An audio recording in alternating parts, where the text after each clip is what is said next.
Greetings, chromatic warriors. He's back. It's that Gorger in the jungle. I always have multiple projects going at one time, but I enjoy having a detailed project riding alongside whatever else I may be doing. I've been working on this Gorger, and my intention is to enter it in a certain competition known for its demonic titles. At any rate, contained within this video file are all the techniques to create a smooth albino skin tone, along with all the surrounding decorations. Ogre clothes. Let's take a look. Okay, starting off with a color-blocked base coat. I just wanted to get some things established and kind of, test the waters, make sure I like what I'm seeing with this overall composition. These base coats in question have Dusty Skull for the rope, Gray Castle for the skin, a mixture of Prarie Ochre and black for all of the bones. I have a little bit of black, white, and night sky mixed together. This is going to be a non-metallic metal, and a little bit of night sky and matte black for the wrappings. Oh, some dragon red and black for the inside of the mouth, and a little bit of white and gray for the hair. Let's go. To start coloring the Gorger in and maintain this pale albino skin, I'm first going to mix together night sky and Gray Castle in varying amounts. I'll be wet blending those. You can see how nicely they turn up over that base coat, so it's nice to color block things in. Going very soft at this point and very broad. For example, if you look at the top of the hand, there's a lot of textures to pull out, but not yet. You want to save that for some of our highlights. For now, I'm looking at everything in a much more broad sense, and imagining this as kind of a smooth rendering and maybe a 3D sculpting program, if that helps. Kind of bringing this first level of life into the model and just maintaining that lightness. I want the albino skin to be very pale, and it's going to appear more so that way by everything around it being very dark. The skin is looking mighty fine. I have a soft pass combining the night sky and castle gray together. And now, because I really want to worship the midtones on this one, I know I've been saying that a lot lately, I'm going in with pure Gray Castle, smoothing things out. And at this point, you can see I'm paying a lot more attention to those those subtle shifts in the landscape. There's a lot of softer indications of musculature.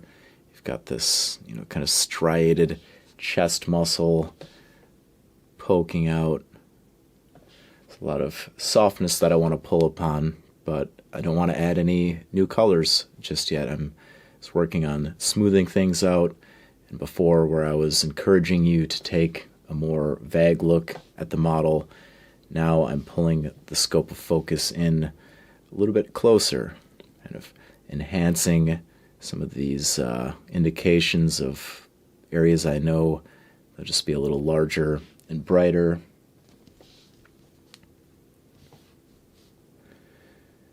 We can see on the back skin right here is a good example. There's a lot of folds. This model's skin is kind of baggy because it's emaciated. The knees and elbows, a lot of that, those kind of subtle wrinkled textures to pull out. So do not rush thyself. Work in very small, controllable amounts of paint like you see here. Just feathering things together, pulling it to a transparent consistency, and even with just that one little brush load, taking those trace amounts, just playing with the transparency in these slightly deeper areas. Sagging ogre abs. Now you can see all the small subtleties, those night sky and Gray Castle combinations coming together nicely. I'm just bumping the Gray Castle up a little bit with the addition of more Brainmatter Beige. I've got a much finer brush pulled out, and my light mapping is pretty well set. I'm just trying to work inside of the portions that I've already established. Just going nice and gradual with diluted amounts.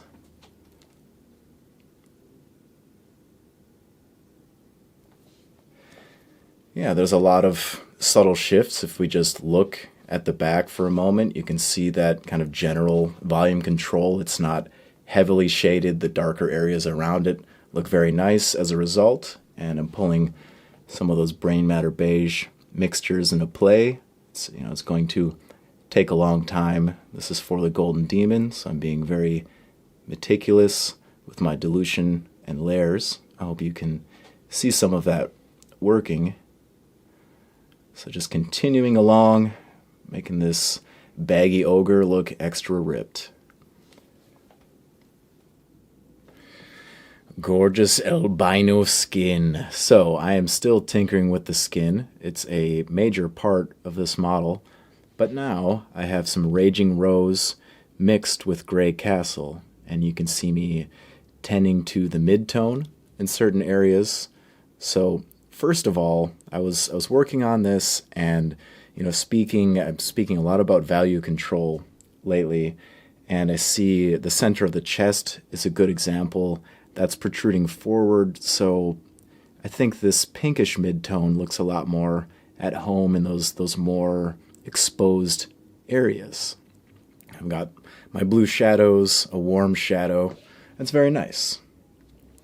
Now also, there are a lot of subtleties when it comes to transparent skin. You can see all of this pinkness I'm trying to work in. I'm going at it very slowly. Again, just going kind of slow and purposefully. I can always add more, but reducing an overdone radius of pinkness, that might be a little harder to wrestle with. And I also don't want the model to be overpopulated with pink. We still want it to read as the origin color. So there's a lot of variations in midtones going on, but as long as this big ugly monster still reads as the albino warhammer ape that I'm after, then good. So when I'm working on something that is a little unknown, every project comes to this point where I'm trying something a little experimental. Just want to point that out and just share some of the patience that I'm laying into the model.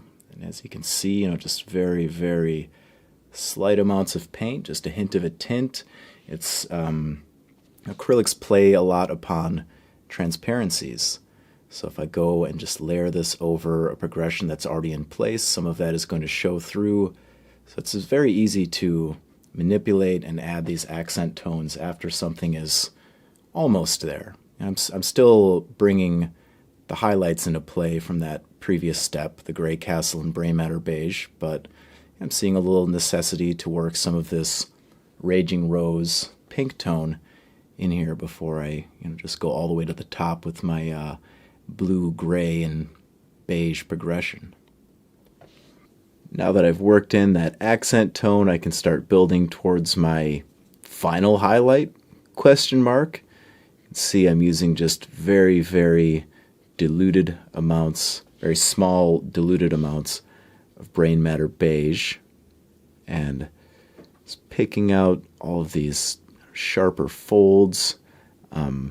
Just like before, really paying attention to sink the pigment in because it's such a play of mid and light colors. I really want to make sure that saturation is on my side. But just to give you a little tour of the model, you can see the effect that it's having. I like these soft striations coming together on the chest, and those are being built up just like so with just the faintest amount of dirty paint water, especially with these lighter colors. In the case of your white range, Brainmatter Beige, but I'm speaking generally. When you get towards the lighter, whiter pigment families, things tend to be a little bit more gritty, so you want to go on a much more diluted side, and just be sure to lay down controllable amounts. So just kind of pushing a glaze-like consistency around on the model. It'll gradually come together as all those pigments, like grains of sand, fall into place and fill out where it's missing. My, much has happened, as you can see. Let's take a look around. I've been working up all the smaller details, the ropes, the bones, the wrappings. Very happy with the skin. I still continue to lay thin coats of Brainmatter Beige onto it, but it's time to bring everything else along as well. So get the general picture here. I wouldn't say anything is quite complete. The rags. But I left this area undone so I can show you how all of these things are being worked up. Working from the lowest level up, let's bring the loincloth along. And to begin, it was base coated with matte black and night sky, just a faint amount of night sky. Gradually bringing more of that cold blue into the equation. See, I'm just kind of picking out the larger volumes at this point, trying to get my shadow and the basis for my kind of mid-tone progression. I want this to read, overall, I want it to come across a little bit darker. That's just good composition. It's good comparison to the light skin being surrounded by these dark items. All right. Mids established. Now I'm just going to start going for direct, sharper highlights with night sky. Like I was saying, I want the overall value to come across as a dark one. So I'll start highlighting right away and leave those larger shadow and mid-tone portions showing.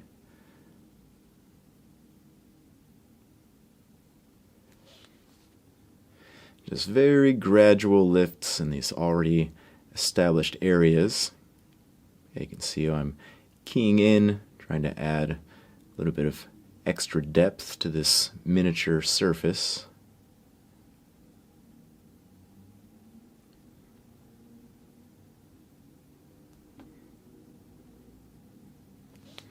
Kicking things up a notch, I've added Dusty Skull into the night sky.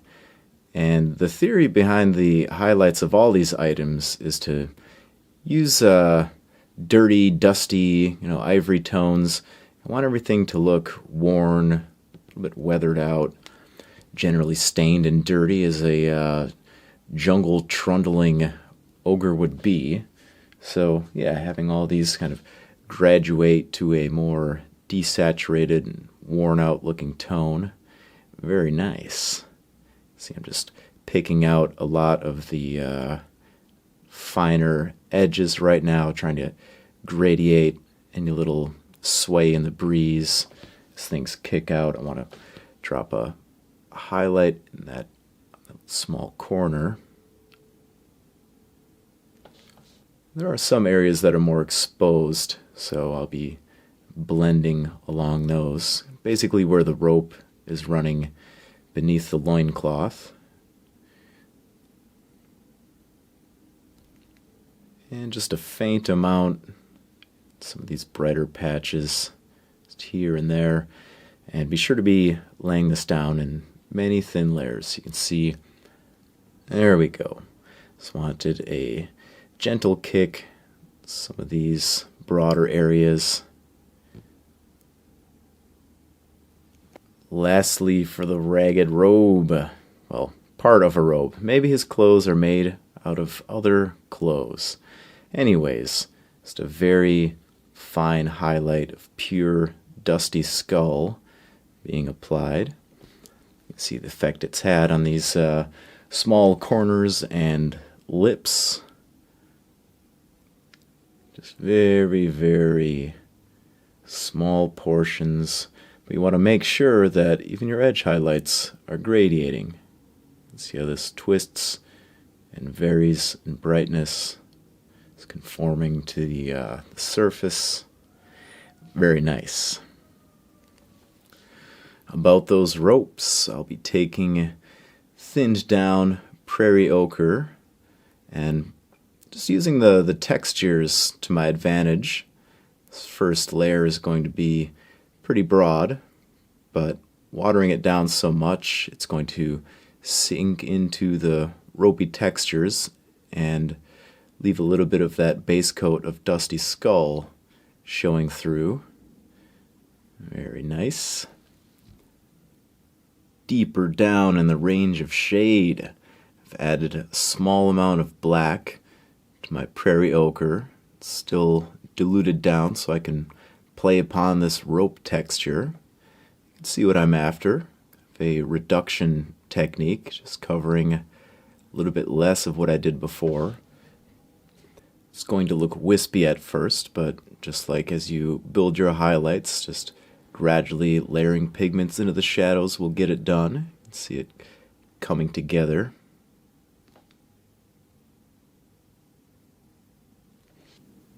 Having everything shaded, it's time to bring it back up. I've got dusty skull on my brush, and I'm picking out the segments of this rope one by one. But I also want to make sure I'm acknowledging that zenithal light source. You can see I'm picking out the upward facing angles, just like so. You can see the overall look coming together. I'll have to repeat this a few times to get just the right amount of saturation, and here and there I may have to back up to that Prarie ochre again, maybe glaze into these lighter crevices or highlight one of the more shadowed areas. To finish off the ropes, I'll come in with Dusty Skull once again, but I've raised the level with a small amount of Brainmatter Beige. I need to get very small areas with my tiny brush tip. Holding my breath between brush strokes. Maximum focus. I'll have to apply these highlights to the rest of the ropes as well. You may be looking at the ropes around the shoulders and such and seeing a difference. This is kind of brought everything to a certain point the other evening, so I have my work cut out for me. Hi, my name is Horselord. Welcome to the Bone Zone. So, picking up on the skulls, man, ogre fashion. Let's talk about that. I would dress like this. This is kind of how things are going for me. Gradually trying to build my muscles and the amount of skulls that I hold. So I always have a good time painting bones. And here, I first laid down a base coat of black mixed with Prarie ochre. Now I've reduced the amount of black in that Prarie ochre mixture. Just bringing up, and I'm just bringing up the values, like so. Seeing is believing. Want to make sure there's more of a shadow on this side as the skulls are swinging on and swaying. What? Continuing to raise the values on these skull parts. I'm now coming in with pure Prarie ochre, and my map is pretty well set. I'll give you a front shot of that.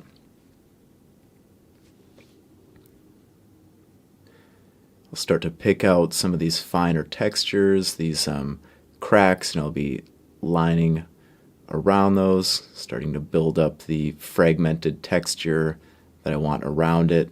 There's a sculpted detail, but leading up to that with a little bit of lighter free-handed detail is always a good move. Yeah, you can see I've already brought some Prarie ochre into these other areas, and it's just down to the gradual layering and sinking of pigment to get a nice saturated value. I want a very, very strong presence of Prarie ochre. That's kind of the foundation of the bone, as you can see some of the other areas that are more finished. All right, I'll continue to work the Prarie ochre. Moving right along, I have a solid foundation of Prarie ochre in place. Now, I've added, you guessed it, Brainmatter Beige, video favorite. A small amount of that to begin tightening up my highlights, getting much finer with everything, focusing on these kind of specular reflections. Just another gradual lift, but it's very important that that last stage had a solid, saturated application. This color is much lighter, and it needed a solid foundation to work on top of. If you run across any of those shadowed areas, you're going to have a conflict of interest. Things are going to get very weird. Now, a little bit of Brainmatter Beige added in with that Prarie Ochre, going even brighter. And this brings it up to the same level as the rest of the bones on the model. I mean, I think I even have to highlight the nails a little bit further in this direction. But we'll finish this skull off for the tutorial's sake, and then I'll move along on the other bone tones. And finally, very, very small portions of Brainmatter Beige. Lovely. I love this part. Love, love, love. But this is the quick part. You know, less is more when it comes to these final highlights, and it's nice to see all of these gradiated graduations being capped off. Taking a little victory lap as I finish off each item. Very cool.